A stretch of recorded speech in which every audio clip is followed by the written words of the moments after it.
People-pleasing can leave us frustrated and drained, especially if we keep on giving so much more than we get back in return. I will be sharing with you 5 key insights, as well as 3 practical tools that have helped me, as well as my dyslexic coaching clients, to break free from this pattern. Also, after watching this video, you'll have a clear idea of whether or not this pattern applies to you, so you will be gaining clarity.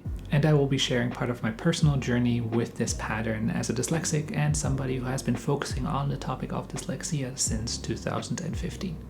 Most of these insights are based on schema therapy, a research-backed approach, so know that the information that I'll be giving to you isn't just my opinion. Now, people-pleasing is a very well-known term, but if you take a look at deep psychological literature, you might find this phenomena being described as subjugation, and that will be defined as follows: the excessive surrender of control to others because one feels coerced, submitting in order to avoid anger, retaliation, or abandonment.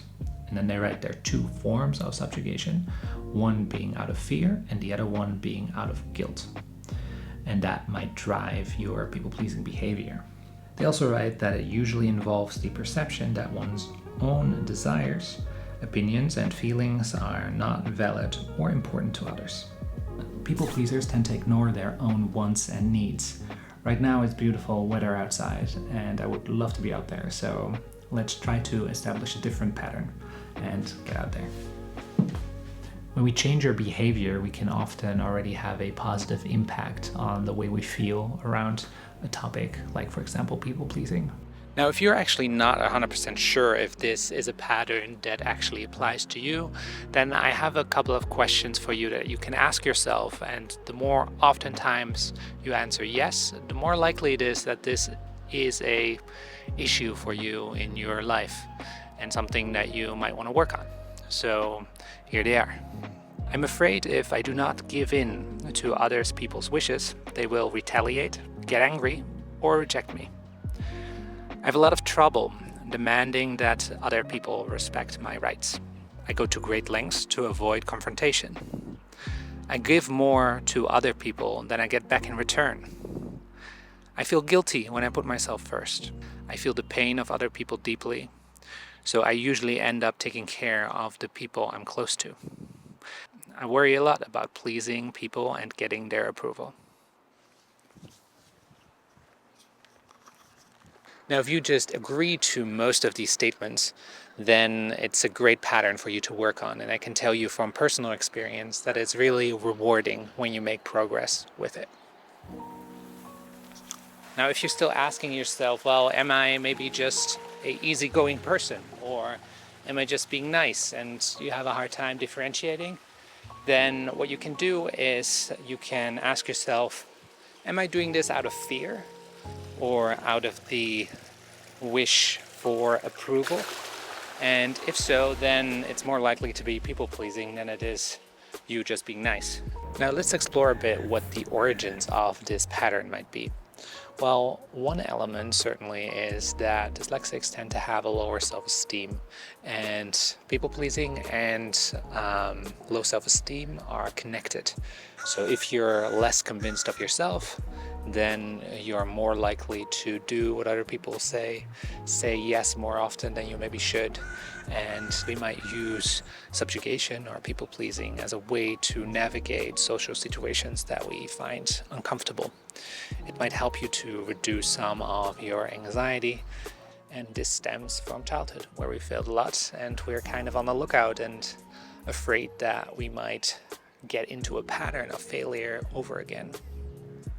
Now, if we go even deeper into this, then there is an element that I should mention that has to do with our childhood. And this isn't necessarily connected to dyslexia, or to another neurodivergent condition, but if you had the experience in childhood that you had to choose between a primary relationship with your father, your mother, or your own needs, then as a child, we didn't really have a choice, so we had to choose the primary relationship. And that meant that a pattern established itself where we started people-pleasing very early on. I would like to take a moment and tell you about my personal connection to this topic.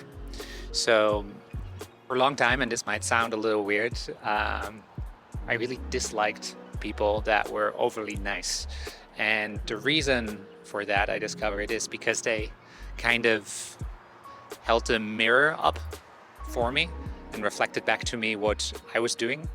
And part of me was really aware already for a long time at what kind of cost it actually comes to be overly accommodating, to be too nice in that respect. But when I became more accepting to that part of me, I then was able to really look into it, and that really helped me. In different relationships and at work, it is very likely that you experience anger and also resentment towards certain people and certain dynamics. When there's something wrong, we're unlikely to address the issue because we tend to avoid confrontation. Now, what happens instead is that we bottle it up, and that tends to be bad for us because it actually increases these negative emotions, and it's more likely to then have some kind of outburst at some point.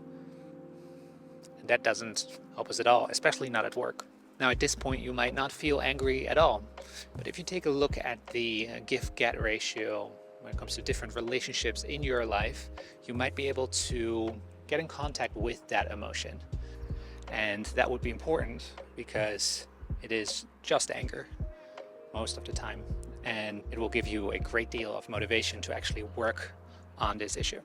Now, if you want to examine the give-get ratio of different relationships in your life, you can use this form. It's very simple. You just look at different relationships in your life and you write down what you're getting out of it and what you're giving. Now, if you want a more sophisticated version, then ask yourself, what is the price you're paying for the current situation? What would you gain from changing?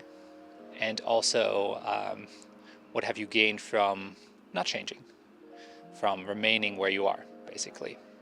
So if you take a look at all of these things, you will see if, these elements or these relationships are in balance or not, and that should help. Give it a try. Now, one of the more challenging elements of giving you guys advice is that I feel like I have to follow up with them myself. So I looked at the relationship with the give-get ratio at my current job that I do at the side and decided that I need to quit. And I can tell you, it is kind of nerve-wracking. So I just did it. I just came back from work and I actually quit. Now, I think part of the entire dyslexic experience, and this might come from the subjugation pattern, or it comes from the failure pattern, the failure life trap that I discussed in different videos, is that we experienced being stuck in childhood. Like, we couldn't really go anywhere. Like, you can't really leave class as a child, even though the situation is clearly not good for you. So feeling like you're stuck can be also a common occurrence in adulthood because these things tend to repeat themselves. And it is somehow a leap of faith, and that is the case especially if we have this experience from childhood that we fail a lot.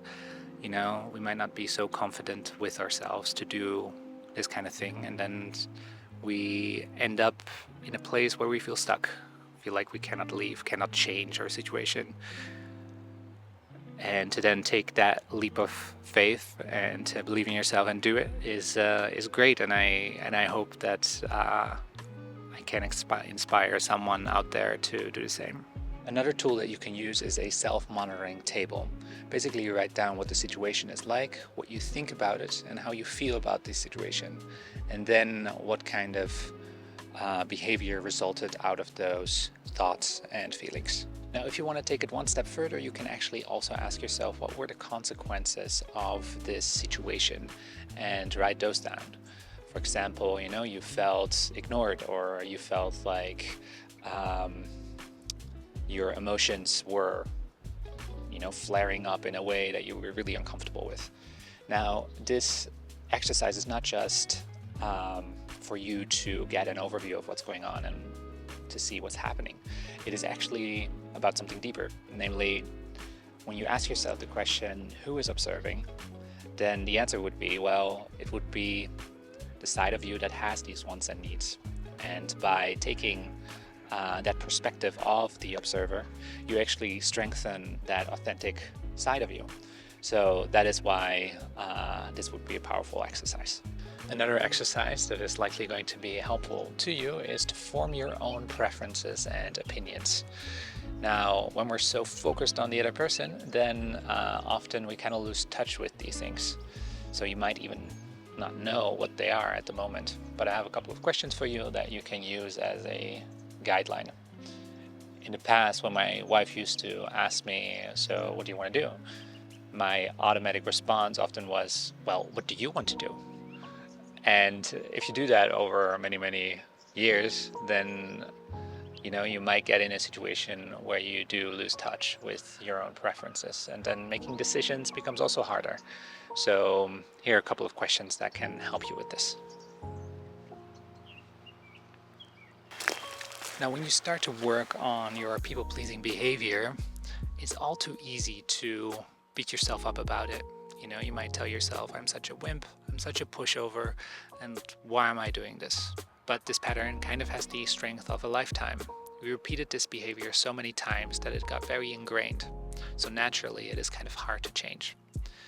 But what can help make you feel a bit better about it is to remind yourself why this behavior popped up, why it established itself. And often in childhood, you didn't really have a choice but to behave in this way.